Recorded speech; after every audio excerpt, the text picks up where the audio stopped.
Earth, the planet that we live on, home to nearly 10 billion people. But is it home to all of us?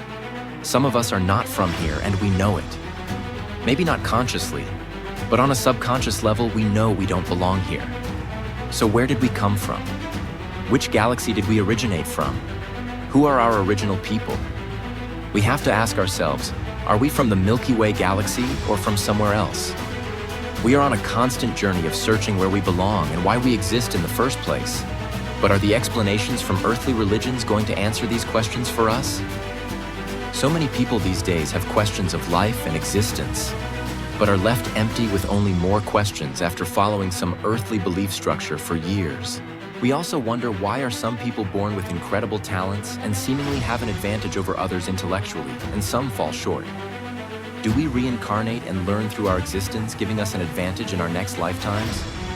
Or do we live only one lifetime and go to heaven like religion tells us? Some people believe we're in a simulation and our lives are being controlled by powerful beings. Some people believe that a creator deity presides over us and dictates every aspect of our lives. Or do we have control over our own lives completely, and we decide every aspect of our existence? We live on a planet that's shrouded in mystery with ancient structures that were built, but we have no definitive way of explaining how this was accomplished. Did other people from another planet come to Earth in the distant past and help our ancestors build these megalithic structures? Also, do ghosts exist, or are they figments of our wild imaginations? Have the hundreds of sightings of Bigfoot and other cryptids been fabrications of people that were seeking attention? Or have they been here with us all of this time? We also have to ask the question about our genetics and why we are so barbaric and warlike. Were we genetically manipulated by other human beings to be predisposed to barbaric tendencies? Have other humans and people from the great expanse of the cosmos been coming here for millions of years, and people are only denying this fact? I'm going to delve into these things: reincarnation, spirituality, existence, UFO encounters, the paranormal, science, genetics, and the future on live stream, and discuss with you, the listeners, and try to figure out the truth of all these mysteries. And maybe, just maybe, we'll find out together that we are all not from Earth.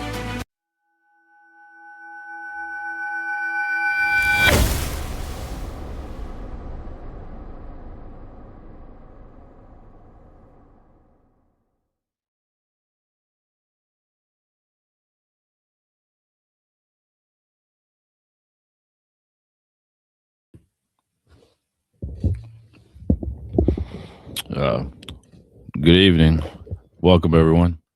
Welcome to my podcast. We are all not from Earth. It's 12th episode. Um, Wanted to do this for a few weeks now, talk about Bigfoot. There's a lot of misinformation about Bigfoot. I'm going to clear that up and tell you guys the true history, where this creature came from, or creatures, plural. But um, but yeah, I tried I tried to go live like 4 times. I've been having like technical difficulty. The reason why I left the Patreon on too long, that links to StreamYard, and for whatever reason the stream code expired. So try to do it like 3 times. This is the fourth attempt at it, but whatever. This never happened before, but um, I guess I won't leave it open that long next time. Yeah, I was doing some additional research and reading some stuff in contact notes, because that's where I first heard about it. I first heard about like the origin of Bigfoot from the contact notes like 17 years ago. Before that, hadn't really heard anything about these creatures. Um, but talk a little bit about what's going on right now in the world. Um, a few updates on some things. I'm sure that all you out there are, keeping up with the news right now. It is it is not looking good. It just keeps on getting from worse to even more worse, and there are people out there dying for this senseless, uh, unprovoked war against innocents. Um, the over 150 casualties to start this war off were school children, and even the Pentagon has admitted this. Um, this is just disgusting, guys. This is um, senseless violence, and it's not going to end. Donald Trump has, um, you know, been manipulated into joining this war with Israel, and there's no way out. He he's too much of a moron to realize that once you start something like this, there's no way out. It's the same thing um, that was back in the '90s when George Bush Sr. Initiated like Operation Desert Storm and all that. There was no way of coming out of that. And then when his son became president, did the same thing. So yeah, these provocations over there in the Middle East, they do this on the guise of oil and all that. That's just you know what's going on the surface. Um, there's some UFO technology buried out there in Iran, um, also Iraq, and they find these things and they reverse engineer them. The powers that be, they don't want Iranians and Lebanese or anybody having this sort of technological capability like they do. The U.S. has these reverse engineered ships. Russia does, England does, France does.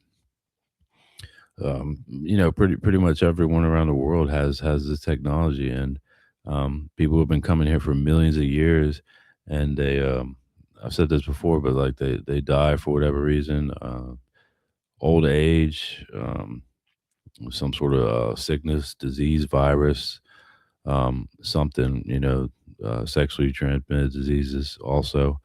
And then, they never go back to their ships, and they stay buried. Um, and sometimes in like massive underground caverns.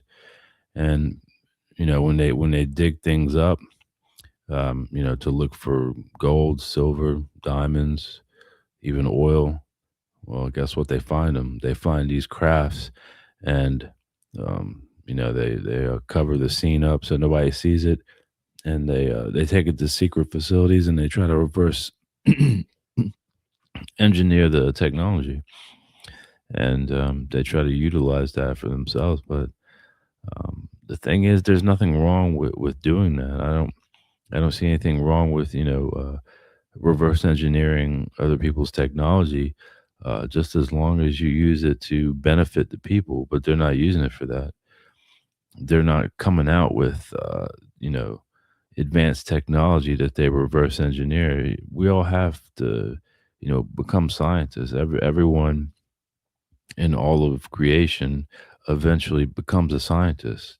And when I say scientist, I mean like a medical doctor, a biologist, a geneticist, and someone who works on technical things, anything of a technical nature, and explorers or scientists also. So there's a lot of misconception with that word.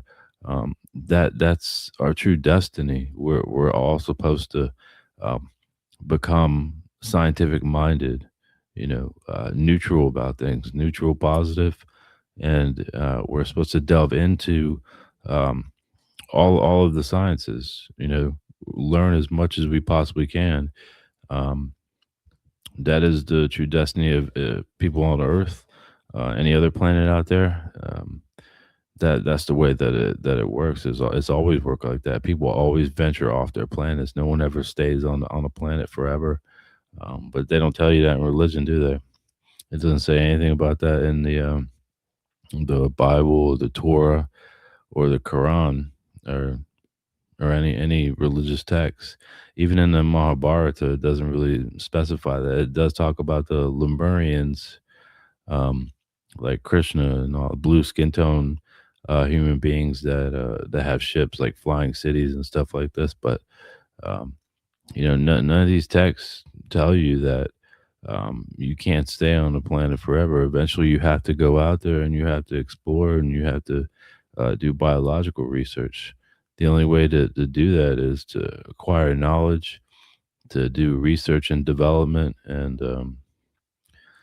figure things out, work together as a civilization, figure out more advanced technology, advance your physiology and genetics, uh, everything pretty much, cure all diseases and viruses and degenerative disorders, um, extend your life out as far as you like, up to like 4,000 years, which is the maximum, even though I think there may be a possible way to do it even further, um, to like 7,000 or 10,000 years. But the current known maximum is 4,000 years for our classification.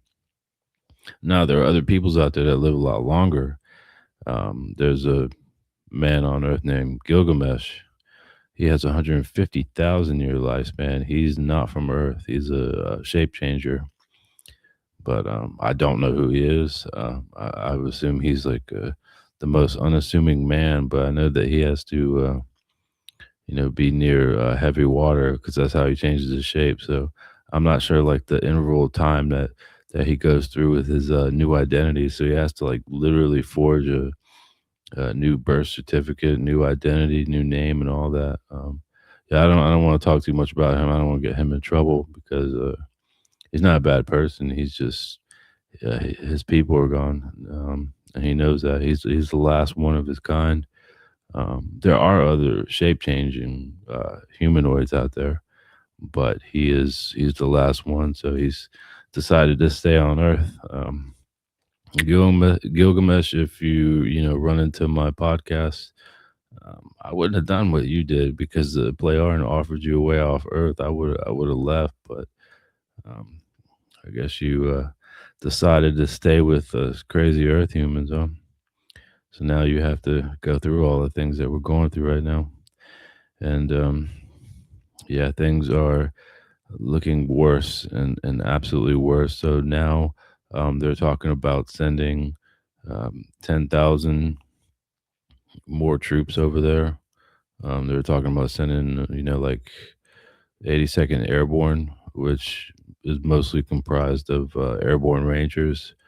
You only send out the airborne rangers whenever you're going to continue fighting. They're not like necessarily the last resort. That's not what the 82nd Airborne is for. Um, they're for like the purpose of a protracted siege. To kind of like soften the enemy up. They drop out of planes, helicopters, and things like this, and then they go in. They do like stealthy missions, and they plant their feet down.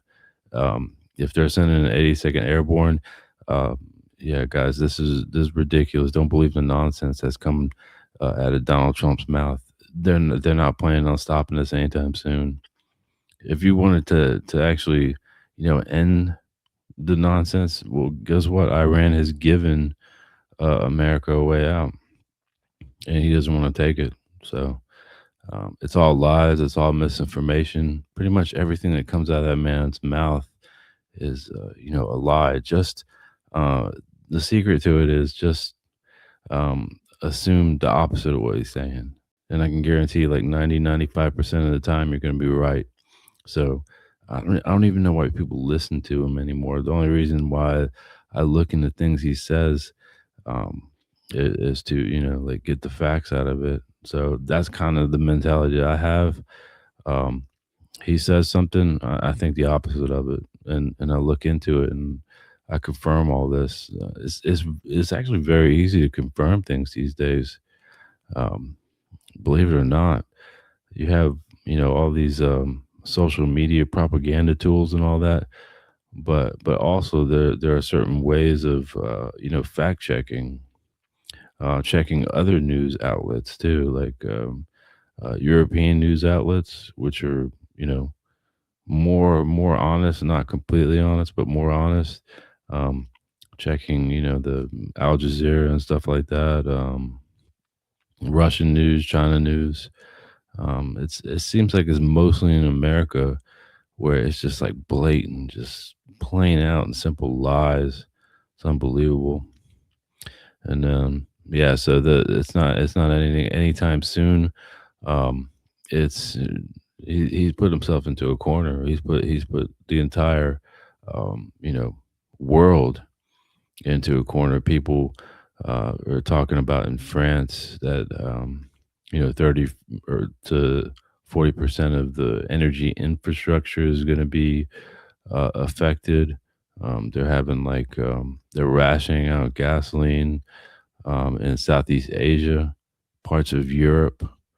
Um, in America, it's like $9 a gallon out in Los Angeles.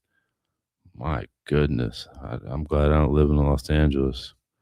They do make more money out there, but that is absolutely unbelievable. So you say 9 gallons times, you know, let's say if you have like a 15 uh, gallon gas tank, that's like average. So that is $135 roughly to fill up your gas tank for like a 15 gallon. $135, and the thing is, people out in Los Angeles, they drive a lot and they sit in a lot of traffic. So you multiply that by two, so you have like $270 per week. $270 per week just to get around.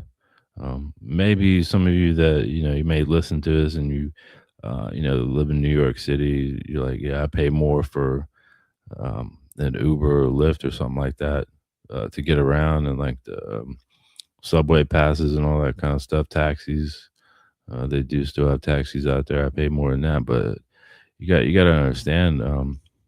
It's not just the gas; it's the food that's the prices are up. Anything at convenience stores, all of it, all the commodities, all the products are affected by this because um, trains run off fossil fuels. The freighter ships that ship, you know, goods and export them and import them, they run off fossil fuels. It affects everything, and all the prices go up. And you know, Donald Trump got caught manipulating with the stock market and giving people insider information. Yeah, no kidding. He's been doing that for years. He's been, um, you know, doing insider trading, and him and his friends, they all do it, even though it's illegal to do it. But yeah, add that to the list of things that man has done, which is hundreds of you know, white collar crimes, and he's still not being held accountable. So I guess um, you know, if you have a certain amount of money in your bank account, then you can just do whatever you want. Just like Aleister Crowley said, "Do what thou willst," and there are no consequences to it, or so they think. But I promise you, there are. And you know, one of the main consequences to doing things like this, doing whatever you want, is um, they literally their entire lives are filled with stress, and this also contributes to health problems and making them age more rapidly, um, because they have to lie to, you know, keep themselves out of trouble from the public eye, not necessarily from law, because they can just, you know, pay a judge off or pay you know, multiple judges and lawyers and all this, get these high dollar lawyers, $20,000 an hour lawyers and all that. So they're not worried about that. They're worried about the perception in the public. That's what they're mostly worried about. They're worried about, you know, looking like a monster in the eye of the people, because that's where they make their money off. That's where they profit off of, is the regular people. If they have the regular people, you know, deceived, then on the surface they look like decent human beings. They look like they have their whole, you know, like appearance, like they're perfect. They live perfect lives. They live in mansions. They have, you know, like mega yachts and They have like homes in the Caribbean, Cayman Islands, and things like these, and they look like they're so picture perfect, and it kind of like motivates the regular people to strive for it, but they're really never going to achieve that unless you sell your soul and you're willing to do those disgusting things like they are. But they have to lie to cover up more lies, and then they have to manipulate,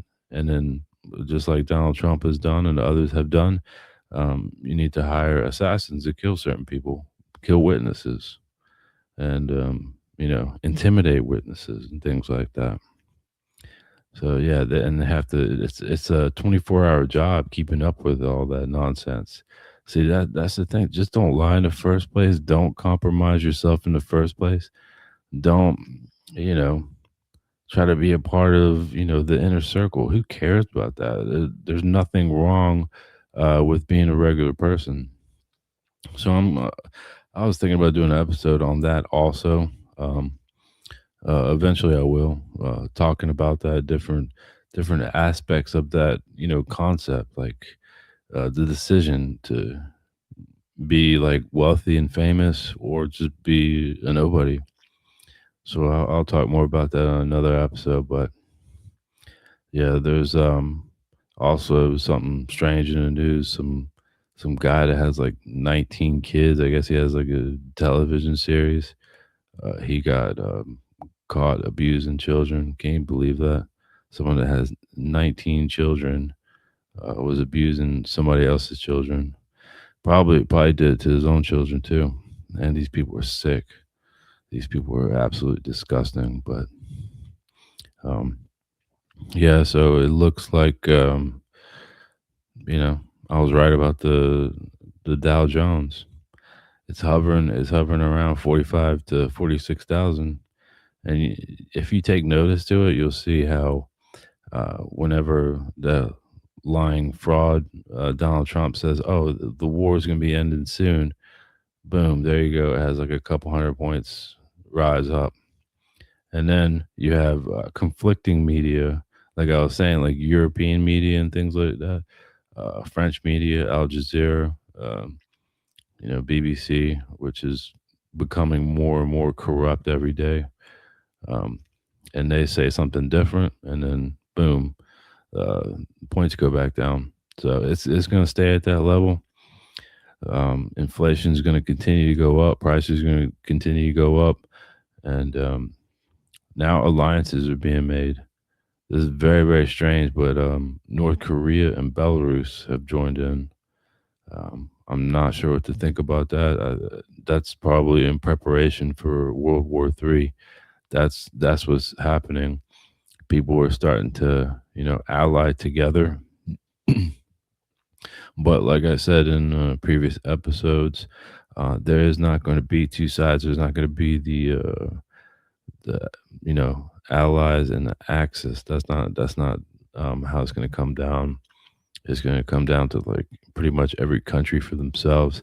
I think that Belarus is joining in with North Korea for like monetary reasons and some weapons and stuff like that. But yeah, Putin wants Belarus, and if he wants it, he can probably take it. He could take it Belarus a lot easier than Ukraine, but that's not ending either. He's using what's going on in Iran for like a smoke screen to continue with Ukraine.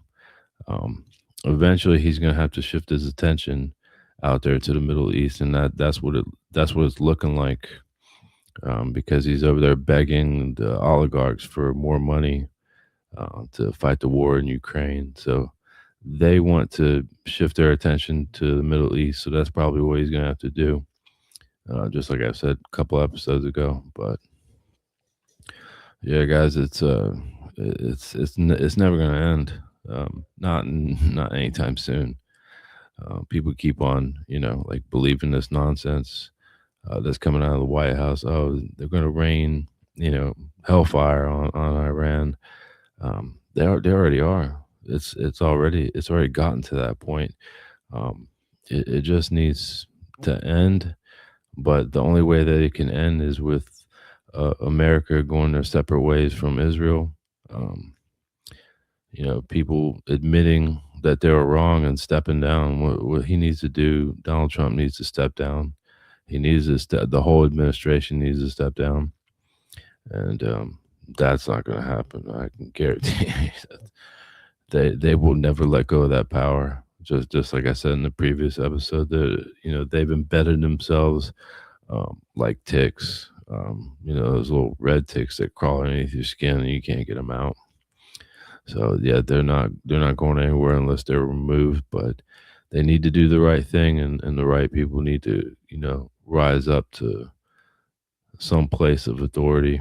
Um, what I think is we should have like a council, very fair council, consolidate all the states.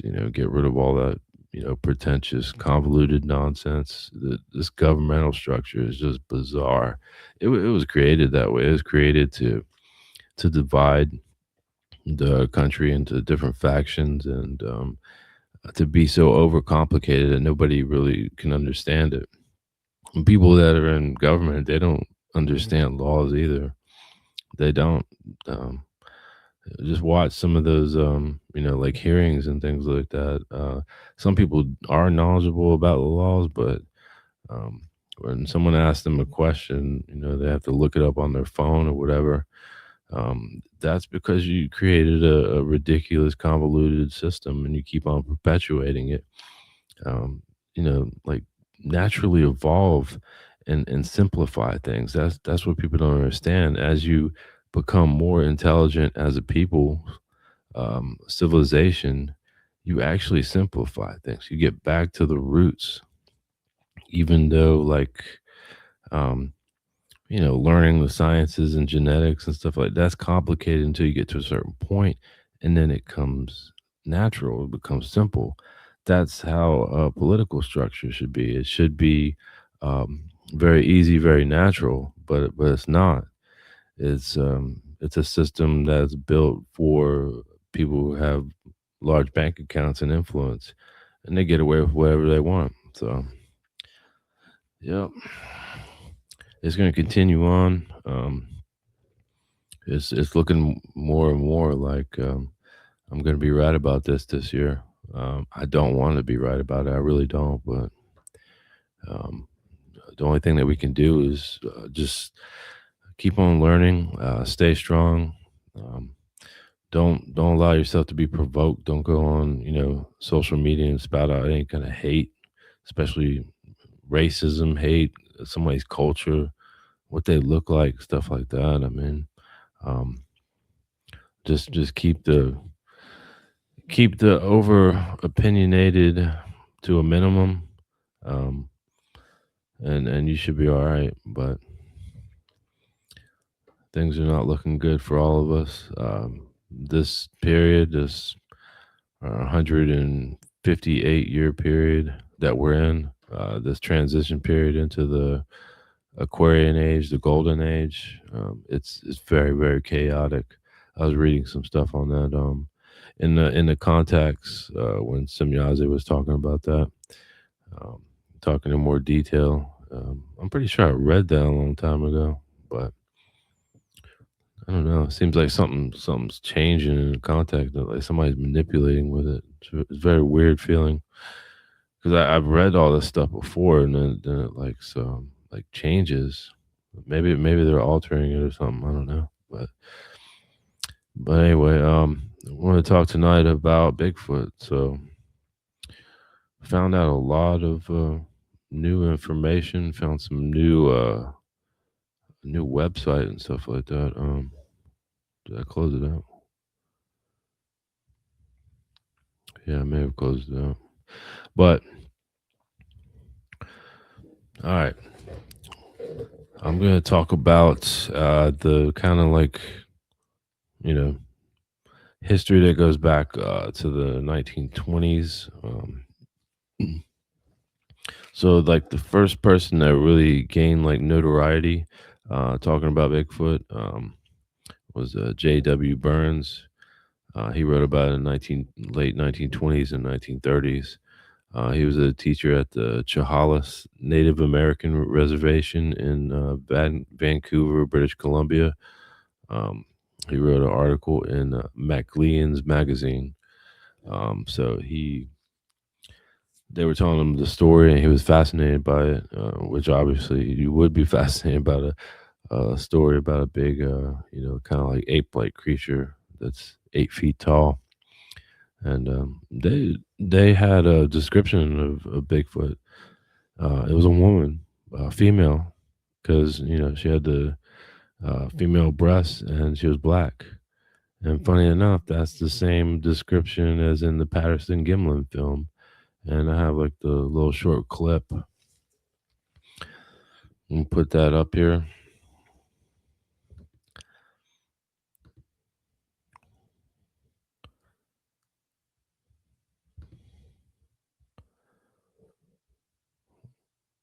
It's not that long.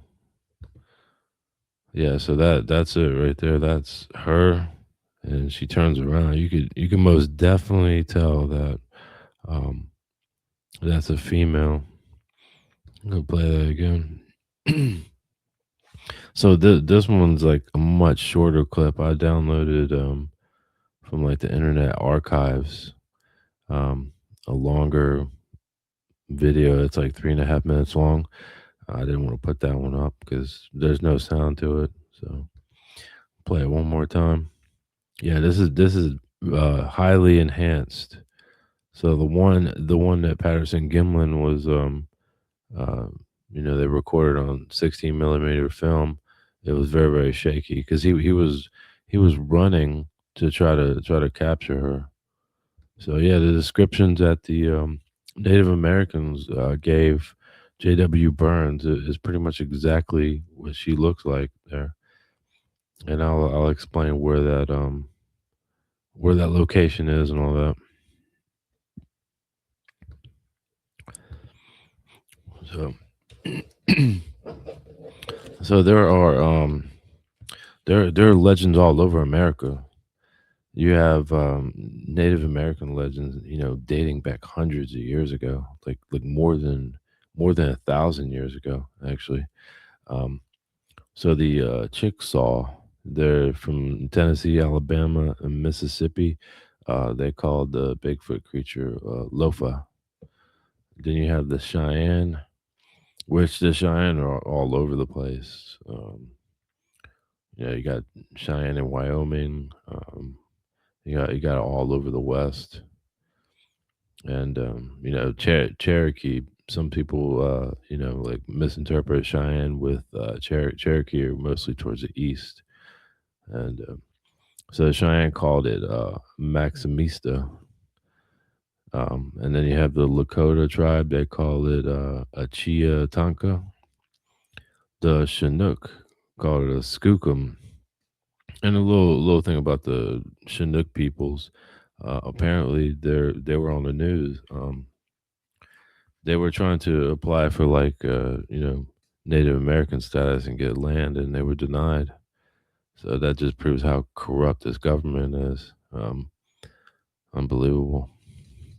Then you have the Atna and Athabascan. They called it a woodman. That's all they called it, just a woodman. Uh, and everyone describes Bigfoot creatures having like this horrible, horrible, like overwhelming odor and musk, and but they smell it before they see the Bigfoot creature. Some tribes say that it's killed people, it's kidnapped children. Yeah, that was a while ago. That was hundreds of years ago. She doesn't do that anymore, and that's the same one that was around for a very very long time. So um, she has a very long lifespan. She has like a 50,000 year lifespan. Um, all of them do for the most part, and there are seven in the whole world right now. I don't. This is just a theory. I don't have like confirmation on this, but I think that the one that was in South America, so there was one in North America. Um, and you know, she roams everywhere. She roams all over the continental United States, in Canada and things like that. There was one in South America too, and that was a male. I think that he came up here. He ventured all the way up from wherever he was in the Amazon hiding out. Um, Probably had to swim some places, and he walked all the way up to where she kind of sticks around right now, which is like the Northwest in Oregon and Washington State. Maybe he caught her scent or something. I don't know, like their physical capabilities. Um, but some Native Americans say that they're like interdimensional beings that can shift into other dimensions because they disappear. I don't really buy that.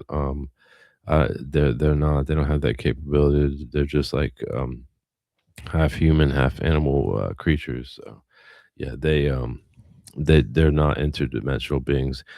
There's others that had that theory also, but I'm not buying into that theory though. That's a little bit out there.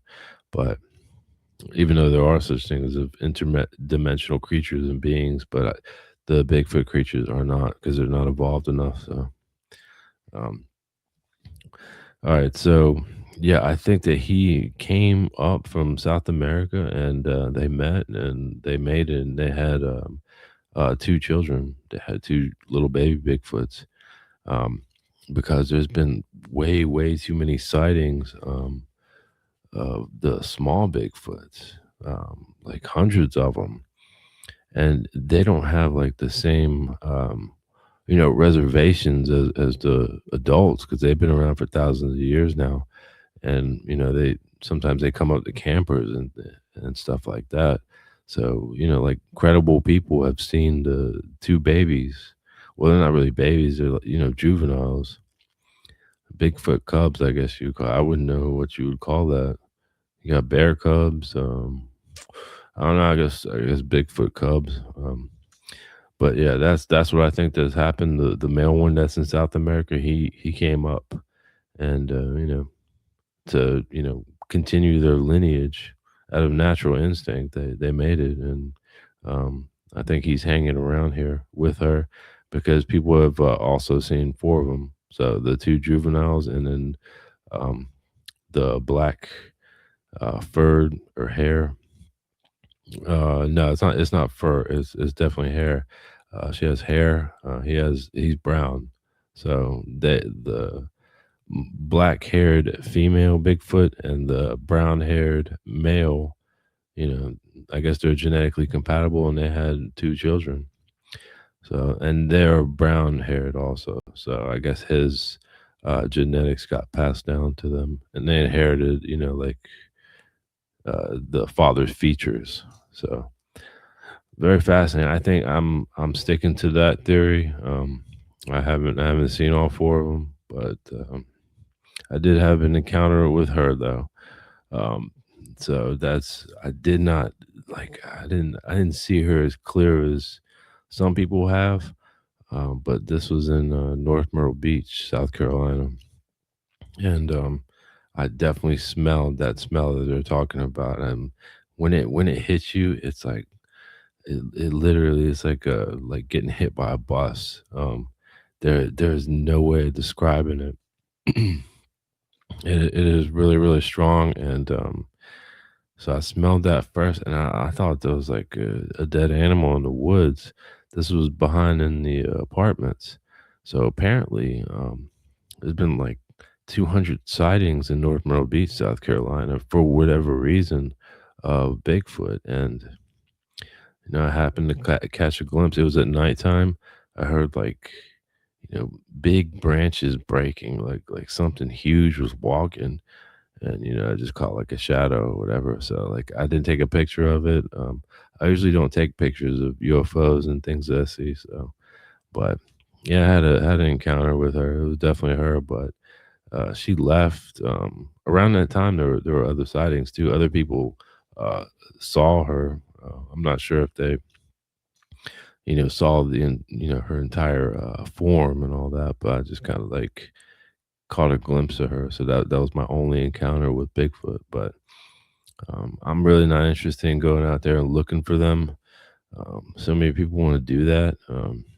I don't think that's the right thing to do because they're creatures. We have to let them live. If you got like hundreds of people going out there searching for these creatures, somebody's gonna go out there with like a gun and they're gonna end up killing it. These creatures have been around for thousands of years.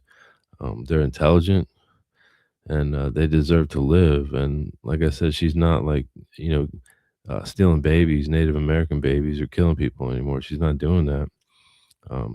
They hunt deer and other animals and they eat that for food. But I think that was just like isolated cases that she was doing that. Maybe like some kind of like maternal instinct that she wanted to take babies. You gotta understand, she's like part human, mostly ape, mostly animal. And I don't know if she has a human spirit form. I'm really not sure about that. I don't think so, but that's just an assumption. I don't know. Billy Meyer doesn't know that either. He's not sure whether or not she has an Amadon spirit form, but I'm inclined to say no, because that's kind of like a scary thought. Imagine if your spirit form gets caught into like a half human, half animal against your will, and then you have to like live an existence like that. That is so bizarre, and sad too. So I'm gonna lean towards the conclusion that no, she does not have a human spirit form. She has an animal spirit form. So animals do have consciousness. So she would have like an ape spirit form, and they evolved that way through like nature and instinctual processes. That's how they evolve. That's how animals evolve, and they would incarnate into a similar type of animal.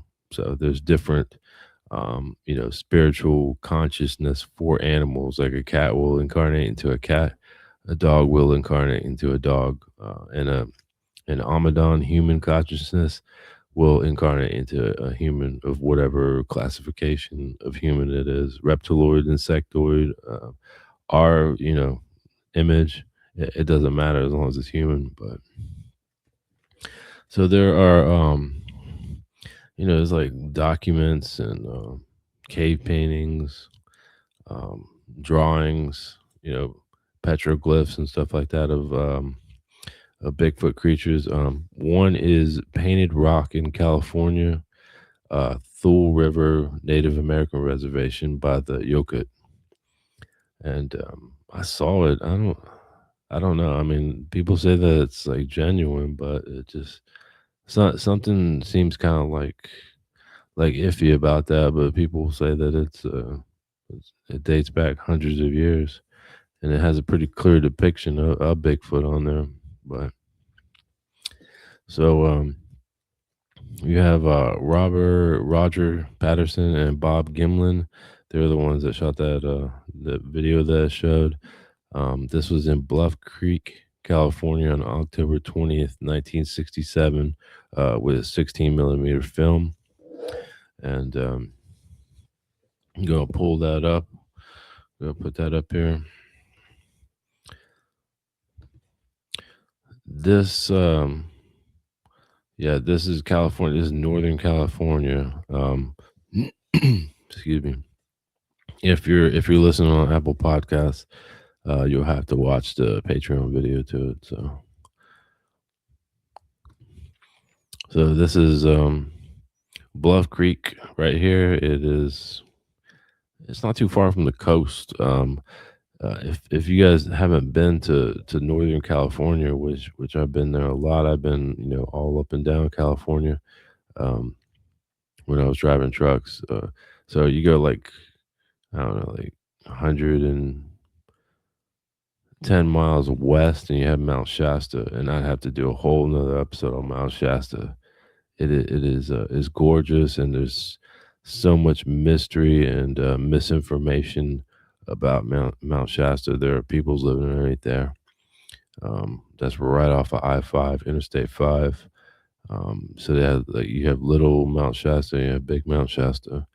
The Hyperboreans, the old Greek gods, are living underneath there.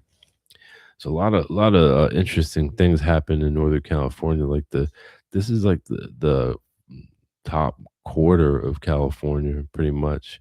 Um, and it's beautiful. It has like redwood trees, beautiful forest, all plenty of places for her and the other Bigfoot creatures to hide out and to navigate through. Then like the other three quarters of California is just desert. People mostly things like palm trees and beaches and all like that. Yeah, some parts are San Diego, San Francisco, but for the majority of California, it's just mostly desert. But this part, Bluff Creek, is that's where they were at. Roger Patterson and Bob Gimlin, and they were out there filming with their horses, and they caught her. So this is zoomed in a little bit. You have Bluff Creek campground. Can't really see the name of that. You have Waltech to the west and Orleans to the right. There's a river that runs through there. What is it called? Six River National Forest. That's what this whole forest area is called. So yeah, they saw her kind of in the middle of it. There were some trees knocked down. All right, this map right here. This is very, very interesting. Um,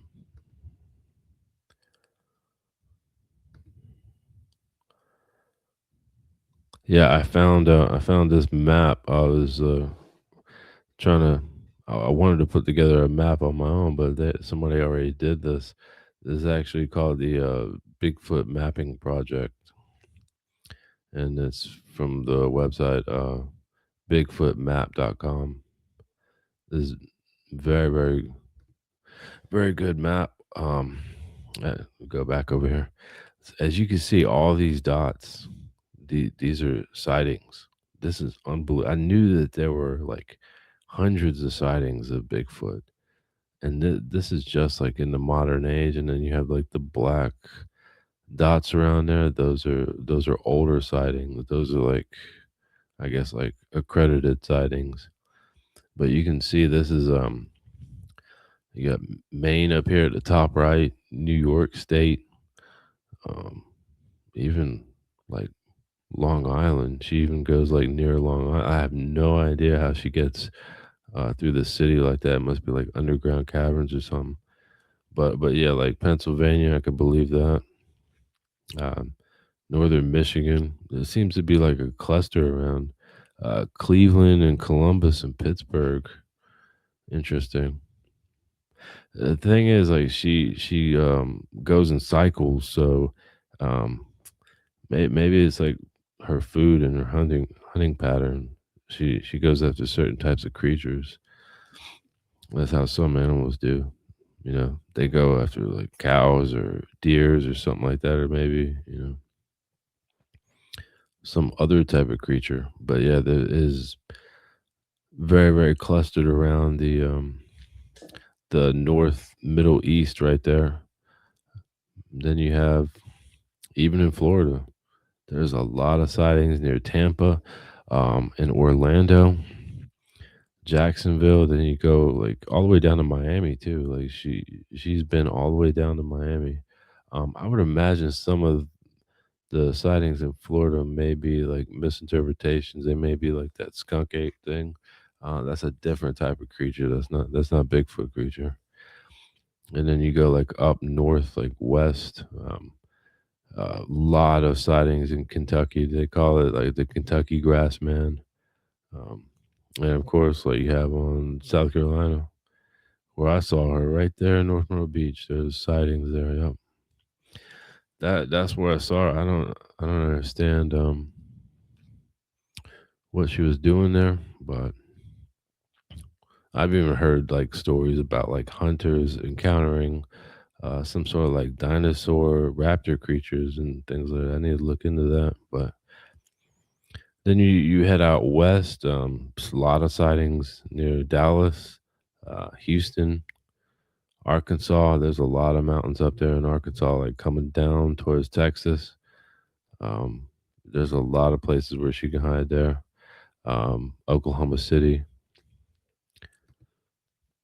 Now you're out west. This is where like the real concentration is. Northern California, Sacramento. It even goes down to like San Jose and Baja California, where she's been sighted. But most of it is centered right around the west coast of Oregon and Washington State. There's so many mountains there, so many thick woods. There's plenty of food for them to eat. Like you have moose, you have elk, you have regular deer, you have all types of things out there. And there's really, you know, there's cities in Washington State. You got Seattle and a couple other cities and stuff like that, but there's a whole lot of empty wilderness out there. You can literally get lost. People get lost all the time going on hikes, trying to climb mountains and stuff like that, and never heard from again because it's just so much wilderness out there. Thing is, it's in the wintertime when it snows, it's a lot more difficult for her and her family to hide out because their color contrast to the snow up there. It snows so much up in Washington. I got stuck there for like a week one time. I got stuck in Wyoming for a lot longer. I got stuck in when I was driving trucks. I got stuck for like 2.5 weeks in Wyoming while it was like the roads were iced up. But there's not much forest out there in Wyoming other than Yellowstone area. But yeah, this is incredible. Like these are modern sightings too. You got some sightings in South Dakota, Nebraska. Doesn't seem like she or them really go like towards Nebraska or Kansas. Imagine because there's not any places that they can hide. But then you go like to Denver, Colorado. A lot of sightings there too. That's because of the mountains. Yep. So yeah, this is a really good map. The BigfootMap.com Bigfoot mapping project. So yeah, that's that is according to people that are going on this website or whatever, and past sightings. So thousands of them, absolutely thousands. I would if you had 100 sightings and you know that's all. I would say that it may be questionable in this modern day where we're spread out throughout a large portion of the country. Um, you have to be a little skeptical of it, but not thousands of sightings. There's not that many people going out there lying about it. I mean, all they do is just report to this website that they had a sighting, and they're not looking for money or fame or anything. So it's like me. I mean, I could have recorded it. I could have like chased after her and took a video of it, but I didn't do it. So, and I don't record UFOs either. I've seen like thousands of those. It's normal to me, but some people they get all overly excited about it. I get kind of pissed off because they come here and just watch us struggle without really doing anything. So that kind of you know I'm not going to do that. Whenever I go exploring, I'm going to do something to help people out. Do some research, biological research, and like help out in some way. I mean, you can't just come to somebody's planet and just like be a creepy neutral scientist and just observe them and not try to do something, not have some sort of like empathetic or emotional reaction to what they're going through. I mean, you have to do something. I'm not saying you have to do any work for them, And I'm not saying you have to give them anything, but there are some like consciousness related things that you can do, like come to them in their dreams, um, implant certain advancements, ideas to lead them to more ideas, and then they would do the work themselves. If they're at war like we are, well, deactivate weapons, make it more difficult for people to go through this. So, what I would do something like instant karma. That's what I'm going to practice. Delving out instant karma to people, so they learn their lesson, because that's the problem on Earth. People, they don't suffer from instant karma. Later on in their lives, they do. They punish themselves while they're asleep through dream state and their subconscious. But you know, the only way that people really kind of learn their lesson is if something that they care about is like taken away, or they have like that instant karmic moment where they do something to somebody, and then boom, a couple minutes later, a couple hours later, a day later, the same thing happens to them. And if you do this, if you delve this out enough times, well, you know what? People are going to eventually learn their lesson, and they're going to become more positive. I'm not talking about anything sadistic or anything like that. No, I'm not. Small things, because sometimes, the small lessons that we learn in life, those are some of the most important, and they lead you to, more intelligent, bigger life lessons. But there's nobody out there that really does that. As far as I know, I'm gonna do it. I'm gonna try to become, like an expert at doing it to help people out. And there are a whole lot of other ways of doing things. Yeah, I don't really believe that you can just go to somebody's planet and just like watch and not have like some kind of reaction to help them out. But so many people do it. Um, whatever they do things their way, I'll do things. So, all right, I'm going to go into the true history. It is not what anybody expects. Like who created these Bigfoot creatures? How long ago was it? It's Everybody has their theories about this. Like um, some people think that they're natural, like they're descendants from the Gigantopithecus lineage, and they like there's thousands of them hiding around. There's not. There's only 7 to 9. Like I really think that the male from South America came up and mated with the female. Um, that's my working theory. Maybe I'll head out there to the Northwest one day, and I'll see if I can find them just to prove that theory right. But I'm not going to say anything to anybody because, like I said before, I don't think it's a good idea for so many people to go like searching for them. And so imagine if somebody like finds their home, because I if you have a family, you're going to set up like in a place that is safe. um every like creature does this, people do this. We buy homes, and we plant our roots down. Even though that's not the type of person I am, I don't like planting my roots down. But yeah, I think you have two types of people. I think you have like the flexible, free spirited type of people that are more like myself, and we don't really seek out to plant roots. We want to be free. We want to be be able to pick up and leave at a moment's notice. But then you have the majority of people which they want to plant their roots down. So you have to put this into like a creature's perspective. They do the same thing. Birds, they create nests in safe places where it's safe, where the wind won't blow their nest over, and they lay their eggs there, and that's kind of like their home for a while. Squirrels do the same thing.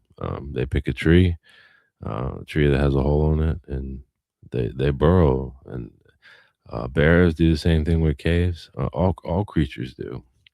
So you have to assume that these Bigfoot creatures, they have done the same thing. They have set up somewhere around the Northwest, and in some sort of cave system. I would imagine it cannot be on the surface. It has to be like underground, like deep underground. But imagine if somebody um, went down there, they found their long term, habitat where they always come back to.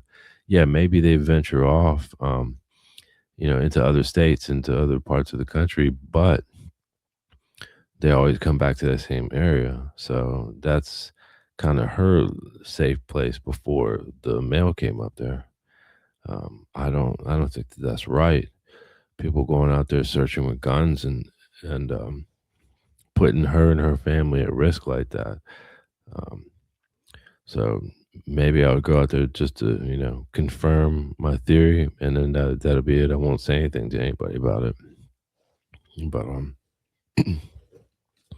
so this history, um, I'm gonna talk a little bit about like way before that. So kind of like 190,000 years ago. Um, this was 70,000 people left with Pelagon, and they settled on Earth. This was from the Ankar universe, the Pleiad. Pelagon was very powerful. He's a king of wisdom. Um, that's confirmed. Pelagon was a king of wisdom, and he had 70,000 people with him. They came to Earth. He had 200 sub leaders and scientists, and everyone loved him, even though he was negative. But yeah, they built cities on every continent. It took them about 1,000 years to do this, and and in a matter of 10,000 years, they're at war. They already delved into barbarism. So they were living on Earth. They were, um, dealing with Earth humans at that time, which were not very evolved whatsoever, physiologically or anything. So that some of them mated with Earth women, um, but that's like later on where they did all these genetic alterations and stuff like that. They just mostly, like kept to themselves. They wanted to keep their bloodline pure. That's the reason why they didn't mate with these like barbaric humans that were here at that time, men or women. So they kind of kept to themselves, and they made a promise to keep it within the lineage, because then they would degenerate, uh, with human beings that were genetically manipulated, predisposed to barbaric tendencies. But so then there was a war, and then they a lot of them fled.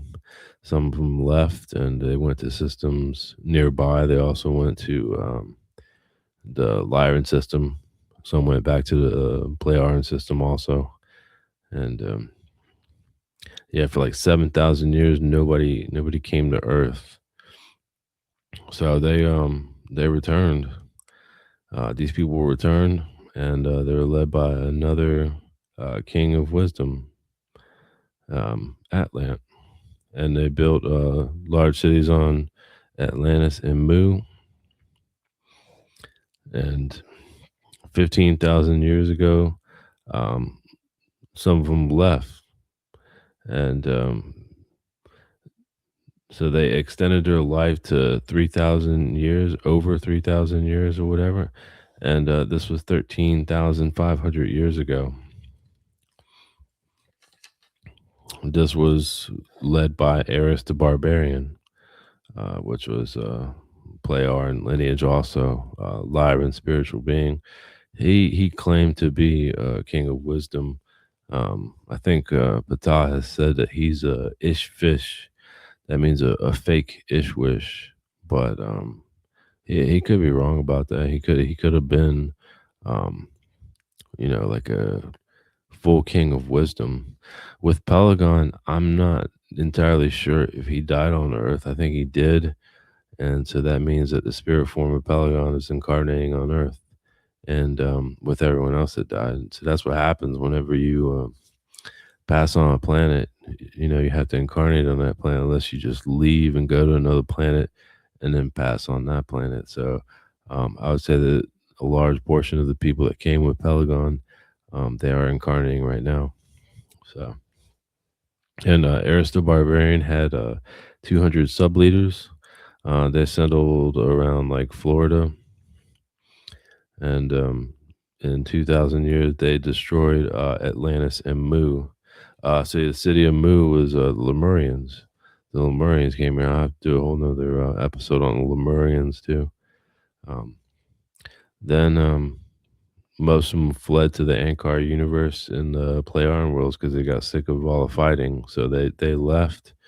Um, Within 30 years, Eris's scientists, they were leading themselves or doing their own thing. They weren't listening and following his rules and under his dictatorship. But they were still, afraid of him because he was so barbaric. He would execute people, and he would, do it publicly too. He would do it himself. He would have other people do it for him. So, and those were the ones that created the Bigfoot creature. So they took human beings from Earth, and they combined it with ape, with very very, large ape creatures. They did genetic alterations, so they did that um, 13,500 years ago. That's when the actual creation of these creatures were created. Um, so yeah, the legends that you hear, they don't stem out that far. Anything more than like 6 or 7 thousand years, we really don't hear much about because this planet has gone through like major shifts and changes. Like the axis has been flipped multiple times because of the destroyer planet, flooding, super volcanic activity, um, you know, wars with other people. They've literally like blown cities up. The entire continent of Atlantis was sunk. So many things have happened. Like all this history is destroyed. People, unearth some of it sometimes, but they don't know what to make of it. So the only option we have is to develop time travel technology and go back in time to see this stuff. That's the only way that you're going to find this stuff out because it's nearly impossible for what is left. It's the same thing with the pyramids of Giza. Like you cannot ascertain that they were created 75,000 years ago. They were. The outside limestone was added, like around 10,000 years ago. So when the destroyer planet came by, it had nothing to do with like God's wrath or anything. But yeah, we really don't have too many options. I love archaeology, but I hate to say it, like archaeologists, I mean, it's kind of pointless where you can't go back in time and you can't prove some of your theories. Some of the theories that archaeologists and paleontologists have are very reasonable and sometimes they're true, but there's not much that we can do to actually definitively definitively prove all this. But in the future we will. And that's what people are going to be doing. That's what's going to be occupying most of everyone's time. Past excursions. You're gonna be going back in the past like every day. Like whenever you feel like it, hop in your ship and go back into the past and research things. Imagine if that's what school would be like. Instead of like reading it in a textbook, you could hop on a ship, a large ship with your classmates, and then go back in time and see it. So I imagine that's going to happen. Like small classes, stuff like that. I don't think there's going to be like too many children that are the same age. Yeah, all around the world, a few thousand maybe. They're the same roughly age, different age groups. So the population would be a lot smaller than it is right now. But all right, so these people, these scientists, Eris's scientists, they called themselves the Celestial Sons, and they took Earth women. Um, the head of the sub leaders was a man called Semyaza. He mated with the Earth female and called her Eve. That's what he called her, and he had a son and he called him Adam. So he procreated with Earth human, and created like a more advanced, Earth human with live genetics in it. And the word Adam means human being of Earth. That's what it means. And the person that was Semyaza was Billy Meyer. That was his incarnation. So I don't know much at all about that lifetime that he was Semyaza, but um, sounds kind of questionable. Things that he was doing, but who knows? I'll look more into it. There's really not that much in the contact notes about Billy's lifetime when he was Semyaza, whether or not he made mistakes in that lifetime or not. But I can tell you he was involved with a very bad person. So that was the beginning of the Bephath, by the way. Eris the Barbarian was Erisam, which was like the founder of the Bephath, the negative individuals. So um, yeah, he did a lot of horrible things, and eventually he left. I'm pretty 100% positive that Eris the Barbarian did not die on Earth, so he did not have to incarnate on Earth. But I mean, I could be wrong about that. So yeah, they did all sorts of other experimentations. They created like mermaids; those were real. I'm not 100% sure that they're still around. There hasn't really been too many like credible sightings lately. They create all sorts of half human, half fish creatures, which is grotesque. You see, there's like a positive way of doing stuff like this. If you want to delve into biological research, use holographics technology. They create very very advanced holographics technology where you can do like simulated genetic alterations like that. There's certain ways of doing things. You can't just take an animal, take a person, splice them together, do all sorts of depraved and disgusting things like that. Um, some people believe that you're supposed to do this. So like, I don't believe it. I don't believe that nonsense. And I'm not gonna be able to prove it in this lifetime. All those grotesque things, they're just like there's another way of doing it, and it's pointless. You're literally compromising yourself in that lifetime, and you have to live with that for your entire existence because we live forever on a spiritual level. So I have to. One day will come when I will prove that I'm right about all that, and that billions upon billions of people are wrong, and they're just making an excuse for all out barbarity. And I definitely do not agree with that. I'm stubborn. I'm sticking to that, and a lot of people will call me ignorant, and they'll have their own opinion about it. But you know what? I don't fall into that category, and I'm never going to. So don't think that I am. But there are, some overlapping things, and this information was coming from Semyaze, Billy's first like official contact in 1975. So I gotta, I gotta say that I don't agree with everything that she says.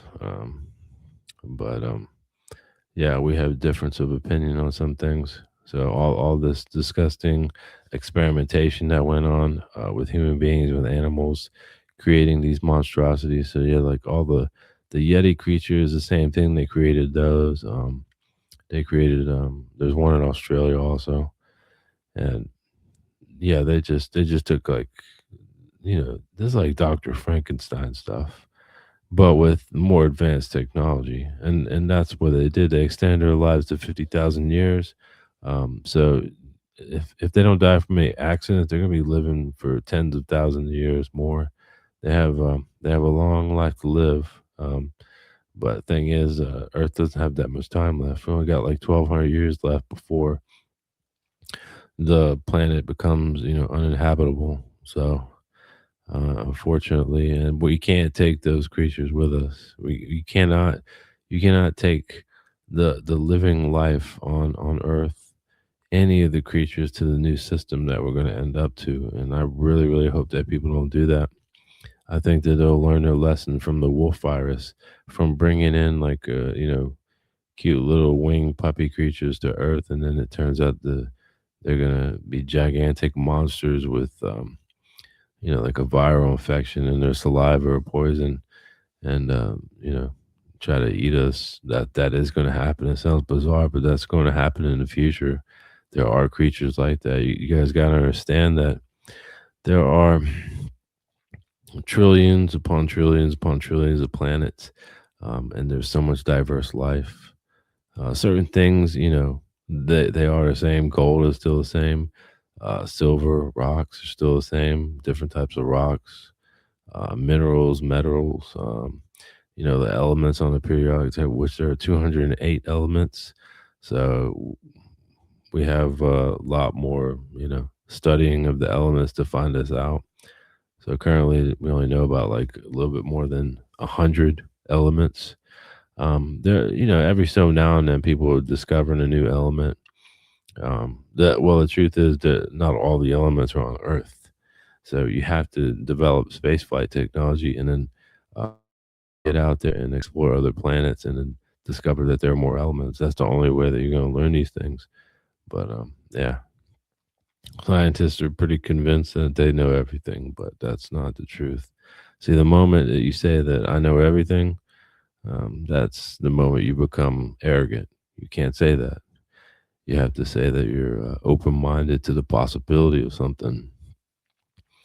But we'll learn.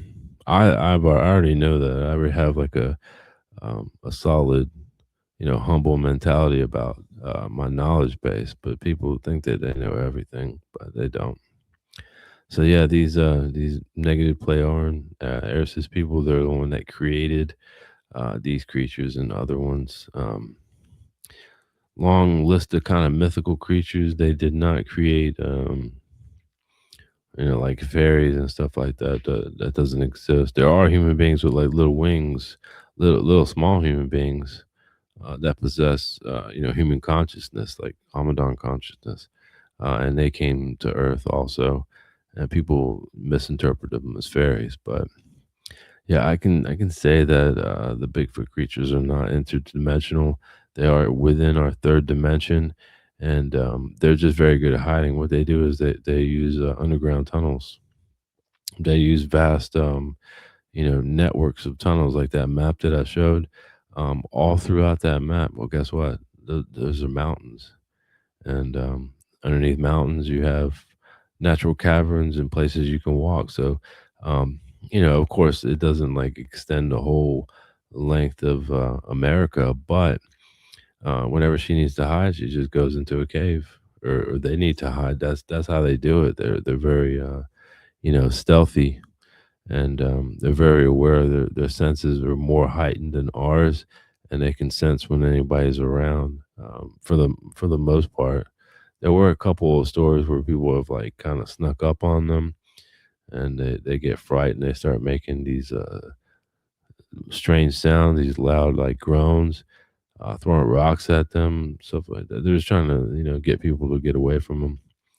But they've been around for a very long time, for 13,000 like 500 years. Um, and it doesn't seem like they're going anywhere unless people were ignorant and go out there and try to hunt them, which I would definitely not advise. If you'd like to, you know, search for them, the family is definitely they set up in the north west, like Washington. That's probably where they're at now. And I would imagine that they would venture off to other places during the winter time because it's too harsh. So that's all the other sightings or whatever that they show up around the country. So yeah, it's coming. It's spring right now. It's coming up on summer, so they're probably up there right now. But it's still they still get snow over there in Washington up until like May 31st. So they could be anywhere, honestly. They could be, there's a lot of sightings in Pennsylvania. Maybe they're there right now in Pennsylvania. Who knows? I don't know. I can't tell you where they're at. They migrate so unbelievably quick too. That I guess they don't need to take much rest. they just stop for water and food, and hide out for a little bit. And the thing is, it's getting a lot more difficult for them to do that because people were spreading themselves out in the country. That's why they're like focusing on that northwestern part where it's like sparse, and they go up into Canada too, so they're not subjected to the border patrol. Yeah, Bigfoot and the family doesn't have to go through the border patrol check. So um, into Canada, they go through the underground tunnels and stuff like that. But yeah, they definitely are real. There's still people that think that they're not. I can promise you they are, because I had an encounter myself. I guess now, looking at hindsight, maybe I should have taken a picture or video of her, but um, I like to, live and let be. That's kind of my mentality. But yeah. So anyway, guys, that is it for the history of it. It's not exactly what you thought it was going to be. It has to do with other human beings. They're the ones that created these creatures. They are not natural creatures at all. I would say that they're monstrosities, but I don't know if you can like really blame her for hundreds of years ago kidnapping Native American children and killing people. It's kind of like maybe she was provoked by them. Maybe it was instinct. Like I said, maybe it was like like a motherly instinct to take babies and stuff like that. But she definitely doesn't do that anymore. Because I think that she has her own babies now. But I guess I'll find out maybe one day. Maybe one day I'll see all four of them, and hopefully they won't be too like scared and nervous or whatever. Because some people say they have bad encounters. I saw something. Um, some woman said she was kidnapped by Bigfoot. I don't know. I don't know if I believe that. And then she escaped. Um, uh, I got called BS on that one. I didn't really watch the video, but I don't think that the Bigfoot family is going to kidnap somebody and hold them hostage. Um, I don't know. People have a lot of vivid imaginations, psychosis, psychological disorders. They make stuff up, for whatever reason. Um, but I would say that the majority of the sightings, they are credible. Especially if people don't try to like make money off of it. That's the thing. If you don't you know put on a an ape suit and or do like imprints of big feet and stuff like that, then I would say that you're probably telling the truth. Or people go through unbelievable lengths to fake this stuff. I think Josh Gates faked it. Um, Josh Gates is from like Expedition Unknown. I actually like that series. He has an Expedition X now too. Um, I don't know. I got something happened with him. I didn't even get a chance to look into it. I get caught down these like rabbit holes with doing additional research, finding out the details. But he ended like up in the hospital looking for a Bigfoot or something like that. I don't know. I'm not really sure about that one. But yeah, you can't really trust the mainstream television or anything like that, guys. They do all kinds of crazy things to get ratings. I mean, they're well established, so they're already established, like History Channel and stuff like that. I mean, you really can't trust any of this nonsense. It's all like theatrics, and they would do anything to gain people to subscribe to these channels and make more money or whatever. It's like on these treasure hunt shows. They build it up and they build it up like oh, we're gonna find the treasure, and then they never find anything. It's just they work up to this over dramatic lead, and then you're disappointed at the end. And like, what? Why the heck did I just watch that? Like they didn't discover anything new whatsoever. It's all theatrics, guys. Just it's kind of disappointing because you know what? It's entertaining. it is entertaining to watch stuff like that. But yeah, it's all freaking circus. That's what it is. But anyway, so that's it. That's kind of like the story of Bigfoot. I don't know if I'm gonna do an episode tomorrow night. Need to get some rest. Had a long week. Um, but yeah, like the stuff that's going on right now, guys. I really don't see. I'm pretty convinced that nobody's gonna do anything about it. I can tell you what, if I had the capabilities, I would. Um, you never know. More people I can reach, the better, with some sort of positive message. But main thing is, you need to really snap out this religious delusional way of thinking. Um, People have to do that. They have to become considerate. Something magical has to happen on this entire planet all at once. Um, I really think that the instant karma thing would work. I wish that the Federation Light would try that, and try coming to people in their dreams and like showing them a horrible future if they continue down this path. Um, but I don't know if that's really against their rules or laws or directives. But what I would do and what they do is completely different. So we're all individuals. I guess I have to respect what they are doing, and I don't know all the entire details of it. Billy doesn't even know all the details of it, because they're so unbelievably secretive about all this nonsense. But who knows? Maybe things will end up in the best way, and we'll learn as much as possible. But you have to kind of see it that way. You have to stay strong, keep a very um, strong, connection to what the future is going to hold, because it is very, very positive. Even though all these horrible things are happening now, and I wish I could change it. I really do. But I have no means of changing any of this. But maybe if we all band together and take a stand against all this negativity, and remove the people that need to be removed, even if it's by force. It may have to come down to that. So um, there are civilizations that rebel all the time. If you go rebel in a positive way where it doesn't get out of control, and not spread more hate and violence and negative energies, then I would say go for it. Because, like I said on previous episodes, I'm not a passive person, and this situation is never going to get resolved the passive way. Never. But that's it, guys. You guys have a good weekend. Keep learning. Keep learning these things. Keep investigating things. Please, please don't be like manipulated by glitz and glamour.